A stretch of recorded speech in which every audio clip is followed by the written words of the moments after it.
Hello everybody, I'm Roxy, this is recmebook&stuff, and today I bring you my Victober Wrap-Up.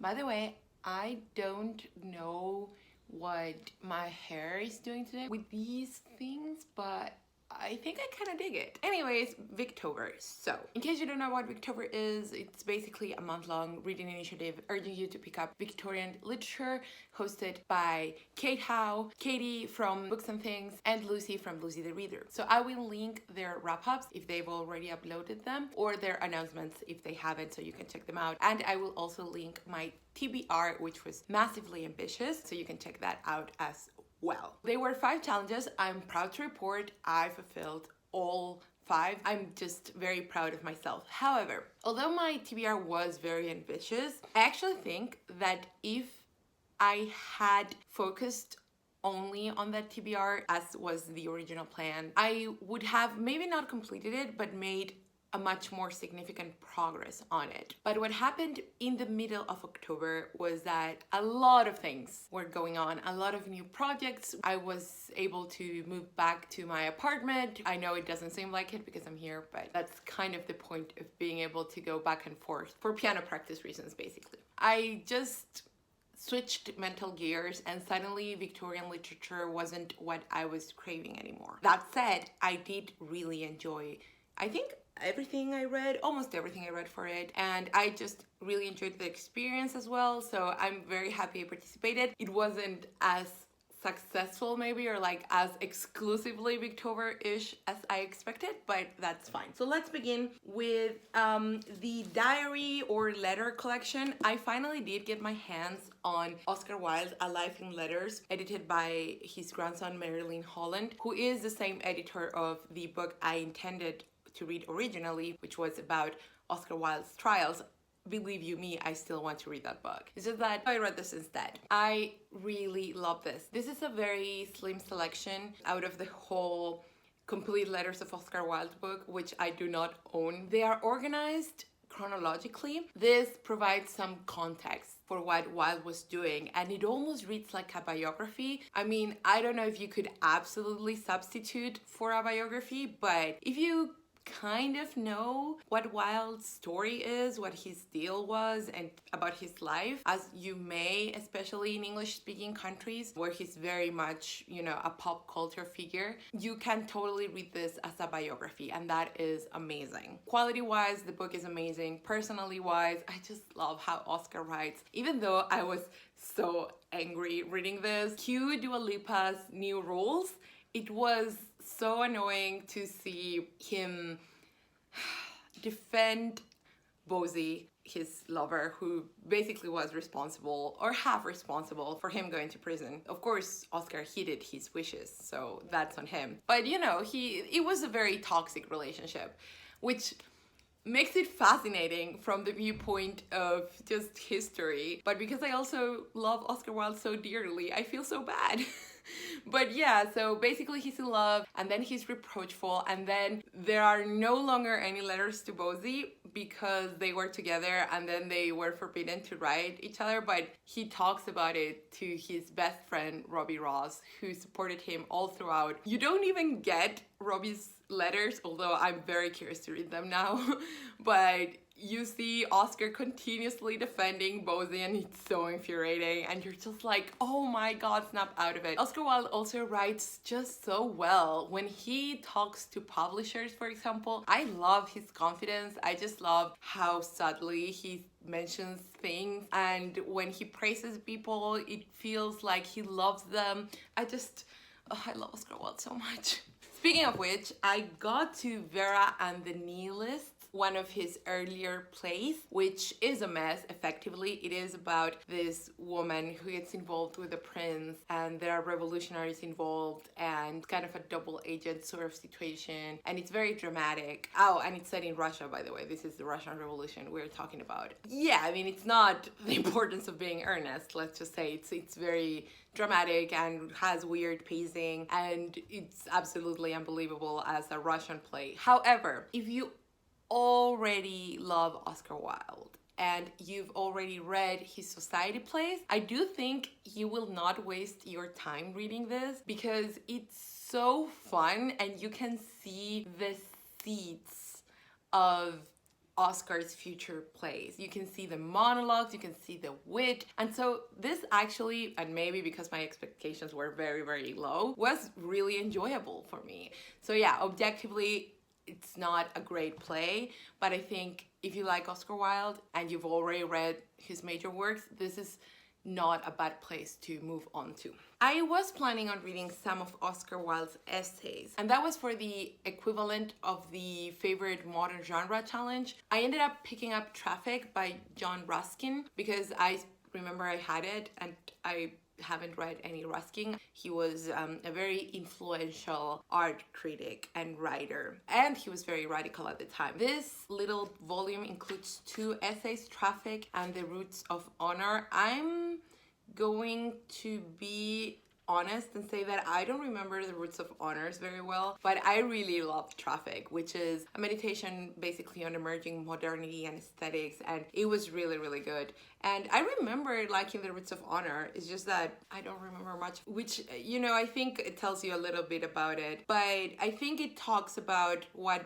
writers do and like what your role in society is, which was good, but Traffic was excellent. I also read some Charles Dickens because I've been craving Dickens and I didn't have any Dickens nearby except this that I had forgot I had, quite honestly, because again, 80 titles plus 5 that I purposely bought for myself, so I keep forgetting some of the titles. Sorry, don't be upset about it. The Great Winglebery Duel. This includes The Great Winglebery Duel, which is a romp but a duel in a small town. It's just misunderstanding, it's hilarious. And then this steam excursion, yeah, takes place on a boat, and it's also very, very fun. They are short stories, so I won't spoil any of them, but if you like Dickens, or maybe if you want to try Dickens but you're intimidated by his novels, I think that is a really good choice, so I'll show it again. It's dirt cheap, and I think the 2 stories are so engaging, you will definitely want more. I know I do. Then I finally got to A Slip Under the Microscope by H.G. Wells. This also has 2 stories, I think. The Door in the Wall and A Slip Under the Microscope. The Door in the Wall is kind of a mysterious gothic-ish tale. I wasn't that taken by it, but A Slip Under the Microscope, which is a short story about basically a student kind of, but also kind of not, cheating on an exam, was fabulous. I really, really enjoyed it. It's also very modern in terms of morality, which I appreciated. I also read another H.G. Wells. I didn't get to more than 1. I read just 1 from here, but you know what? 1 is enough. I got to The Island of Dr. Moreau, that is contained in this bind-up of 7 of his novels, complete and unabridged. This is a great book. I really liked reading from it, and the print is actually quite large, which I enjoyed. It's just so heavy. I can only read it sitting down, quite honestly. Anyways, The Island of Dr. Moreau is about this island that the survivor of a shipwreck gets to, where weird experiments are being performed. The thing is that it is in that genre of reported facts, oh, this that happened to me, or like these documents that I found, that sort of thing. And I don't have a problem with that. I actually love that, you know me. But it does take a bit of the impact, especially if you're trying to incite some sort of dread in the reader. It's kind of inevitable that you think, well, he's telling the story, so how terrible can it be? It's really fun, it's enjoyable. I just don't think it's the absolute best thing I've read, which it doesn't need to be. It was just a fun adventure story. Anyways, I will continue reading this. I want to read The Time Machine, The Invisible Man, The War of the Worlds. Like, those are the most iconic ones, but hopefully I will get to all of them one day. The last properly Victorian book I read was Agnes Gray by Anne Brontë, which is my first Anne Brontë, but also I didn't love as much as I expected at first. It's about this young woman who's 19 and wants to make something of herself, but also help her family. Those 2 equally important purposes for what she does, which is basically go out into the world and become a governess. This can be summarized as eat the rich because they've forgotten god. I loved the beginning. It's so well written. I will definitely read The Tenant of Wildfell Hall because I think her prose is magnificent. The way she focuses, even in first person, in her character's emotions and psyche, and how she allows her character to have all these monologues is so modern. However, a lot of the internal monologues involved God, and it just comes up as very moral. And yes, you know, Jane Eyre is also very moral, but it's so dark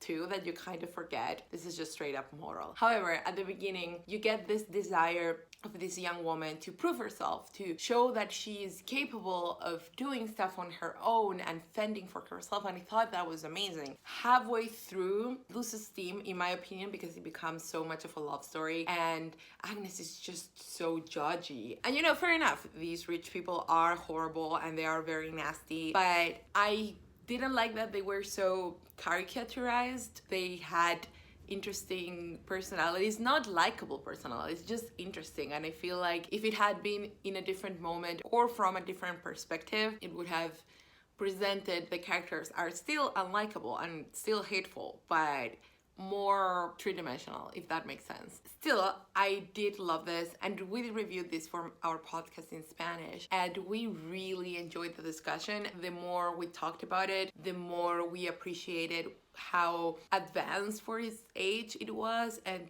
how empowering it is in spite of all the Bible stuff. Then the least successful book of the month was Gimson's Kings and Queens, Brief Lives of the Monarchs since 1066 by Andrew Gimson. I liked the illustrations in here. These are small like profiles for monarchs, so it's collective biographies, and you know I love those. However, this one was written for the British and the British only. I found that the purpose of the book was more to just clarify things that the author assumes you were taught in school, that you know, and see how it fits into British history, which is fair enough. It's just that although I do know a worrying amount about British history, even though I'm not British, because, you know, colonization and literature, fair enough, literature, it just wasn't very relevant. It was the way the stories were constructed, or the profiles. They didn't create an actual engaging story that you could read on its own. It's just like only how they fit into the British narrative. So that's why I didn't enjoy it very much. For example, it talks about the lineages and the Tudors and the Lancasters, and I know a bit about that, but it doesn't really explain what the significance of those clans were. It didn't feel like I could care, or that I learned that much, or that I could retain that much of what was being said to me, and I think that's on the writing. What I did enjoy supremely though was both the introduction and the final, let's call it essay, wherein the author talks about why the monarchy continues to provide entertainment and being a central figure, even though it could have been abolished by now. Yeah, I'm not sure I'm going to keep this, quite honestly. And then finally, the last book I got to was Madame Bovary by Gustave Flaubert, with a new translation by Lydia Davis. And I love this so much. It's my first Flaubert, and I buddy read it with Amelia from Amelia Reads, and I just, oh my god. We had so much fun, by the way, dissecting it and comparing notes and comparing translations and comparing notes on our translations. It was amazing. But just the book itself, it's so good. The story is very simple, actually. It's about Emma Bovary, this young woman who gets married way too young to Charles Bovary, and realizes only once they are settled down in this really small town that she's made a grave mistake and that she wants more of life. Except she doesn't exactly know what that is, because she has never thought about it and she's never been given the chance. What is interesting, however, is that the book doesn't start with her. Actually, the book becomes about her as Charles moves through his life, because first we see him as a school kid, then during his first marriage, and then he meets Emma. That is very interesting because Emma is so young and inexperienced, whereas Charles has already had the chance of exploring the world and experimenting life, and has decided that what he wants is to be an important doctor and have an influence in that profession and settle down in this village where everyone knows each other and that kind of thing. It's just so well written. Here is how I've been describing it to other people that have listened to me gush about this book, basically. It reads very 19th century in its prose, but the concerns and the layers of psyche are so modern. You can see how it moves to modernism. It's just in that cusp. And it's been heralded as one of the earlier hyper-realist novels, but Flaubert himself resisted that label. I agree with him because he's not, for example, concerned with portraying the village accurately or that like it all makes perfect factual sense. It's more of a psychological realism, but it's so good, and the layers of character and how every single piece of it has significance and every single detail and the objects and their concerns and how it flows. It's just so good. I understand why this is considered to be one of the greatest books ever written, because it is absolutely fantastic. I will revisit it a number of times, possibly in other translations. I would love to read it in a good Spanish translation, for example. I think that would be really interesting fact. I really do recommend this edition, no matter the ugly cover. It has a really cool introduction by Lydia Davis where she talks about her translating choices, but also talks just about Flaubert as a person, his preoccupations with style, like that was his major concern. He also went to court for this book because it portrays adultery. It talks also about Flaubert's use of the past. You don't need to know this. I really want to share it though. Specifically the imperfect past, which is a tense that English doesn't really have. You use the construction would, as in she would read all day, or used to, as in she used to read all day. It gives the past an air of incompleteness or routine, but it does exist in French and in Spanish too. So Flaubert would use it to really contrast these psychological effects, and sometimes he would also use the past.